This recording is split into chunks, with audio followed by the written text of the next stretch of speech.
It's not exactly rocket science when I say that the manga industry is filled with passionate writers trying to make the next breakthrough title for their respective magazines. From Shonen Jump to Kodansha and all the way to Square Enix, the competition runs rampant. Every manga author wants his or her story to pick up heat as quickly as possible because if they fail, then they would be sent back to their rooms to come up with a good idea again. I have absolutely zero clue on how these editors decide on what should stay in their magazines and what should not. But it appears that in almost every 1 or 2 years, the manga industry always manages to find a good number of creators with innovative ideas that people find worth investing their time into.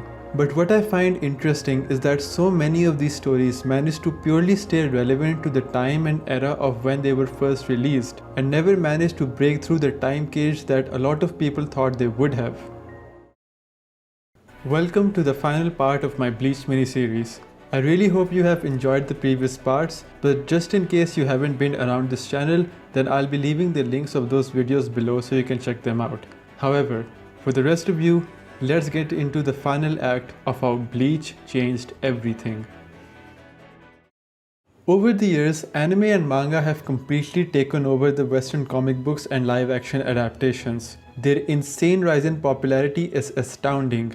The merch sales go toe-to-toe with the likes of DC and Marvel. Everyone dresses up as a Jujutsu Kaisen character at cosplay events. The books might as well have been labeled New York Times bestseller on almost every single one of them. And whenever a new anime gets announced for a decently popular series, people don't ask about the next shitty phase of the MCU or how DC is trying to fix itself.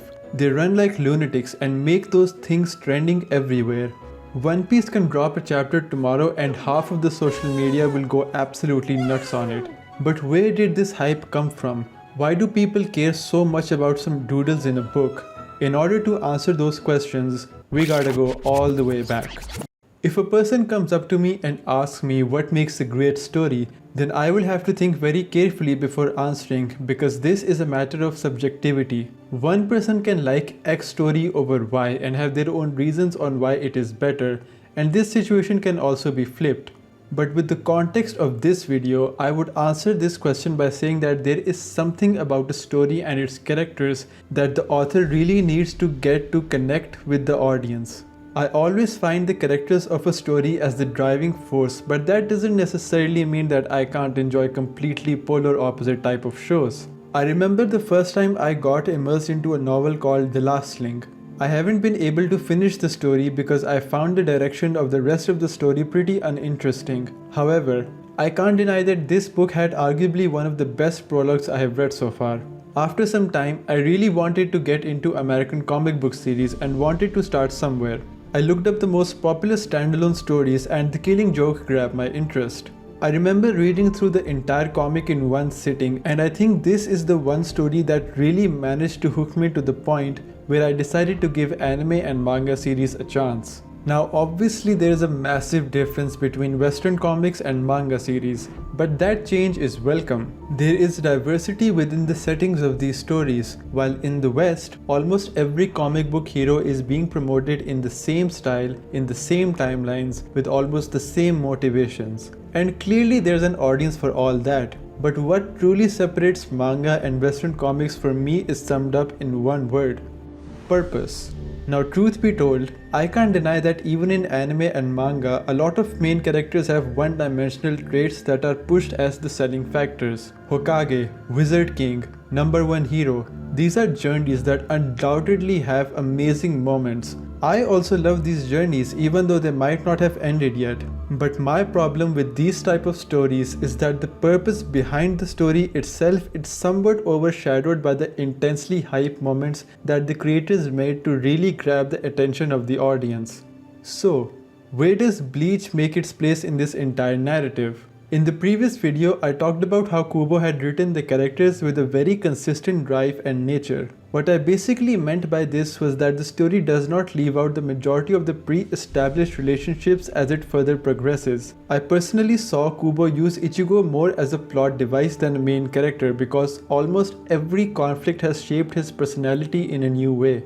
It also perfectly fits the entire structure of the story because the most important parts of the world building aspect always have something to do with Ichigo himself. There is also an interesting technique that Kubo uses to give context to the subplots. His backstory arcs never felt tedious or boring to me. They clearly showed potential, and we could see where the passions of these characters lie. His shifts for the tone of the series are extremely dramatic when you think about how much further the story progresses at the end of every stage. Sometimes the shift feels naturally greater, and sometimes surprisingly smaller and more focused on the small sets of characters. This is what builds a purpose in story for Ichigo, and that purpose was doing something as simple as protecting the people he cares about. And I am completely well aware that this is also a very one-dimensional character trait that could be pushed as the selling factor for Bleach. Even as a selling point of the story, this certain trait feels rather weak, in theory.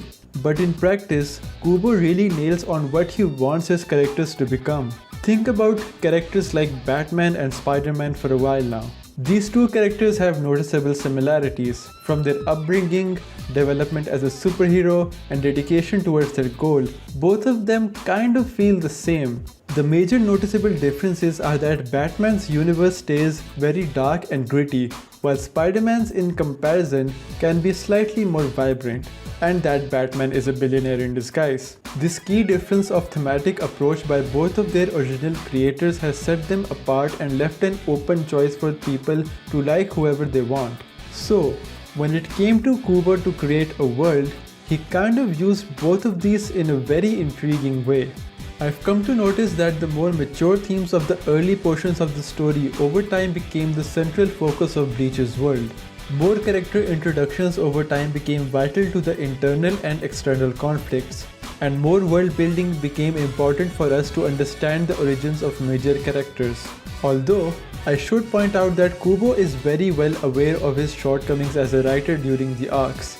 This is why he will point out specific character motivations to be weak, and he is able to criticize them through excellent exposition and exchanges between the characters.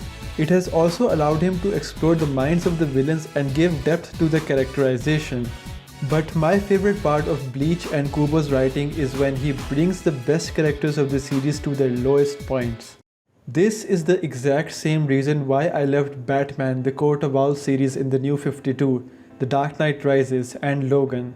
Because I believe that the fall holds a key importance for a character that needs to find a purpose. If it's the pride that one holds dear, then it must be shattered through fear.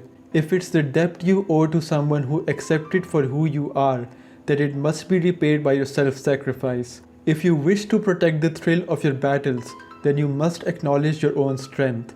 And my favorite example of this type of relationship is definitely Ichigo and Ishida. I still remember the first time Kubo had introduced the first proper conflict between these two. This dynamic felt engaging and exciting because almost every single moment between these two had a forward momentum for the build-up of their relationship for the final arc. From their cocky remarks to the point where they helped each other in some of the most important fights of the series, it became hard for me to overlook their developments as individuals. From a thematic point of view, it felt like Ichigo and Ishida's relationship was a balance, kind of like the yin and yang. I was anxiously waiting for Kubo to conclude this section of the story, and then it finally happened, with volume 72, My Last Words. I am not even gonna hide it at this point, I cried when I finished this volume. The reason for this wasn't an overly dramatic execution or some insane fight sequence. It was because it was as simple as it needed to be. I saw these two characters grow. They accepted each other despite their differences and showed genuine concern, which led them to make some of the most selfless decisions in the story. The fights which they fought against each other or as allies. These fights are what make Bleach a complete story. From the moment Ichigo is hesitant to let his friends join him in Soul Society and Hueco Mundo, to the point where he proudly stands shoulder to shoulder with them in the Soul King Palace. That right there is a character moment that no fight in the series can replace. When these type of moments also flow into the stories of the supporting characters, does it become more obvious to creators that this type of approach has given more freedom to the stories in the same medium as well? Because there is definitely a long list of manga series that have the be the best type of goal. But if you look more closely at successful modern day shonen series in general, you will find characters that are developed with a consistent nature.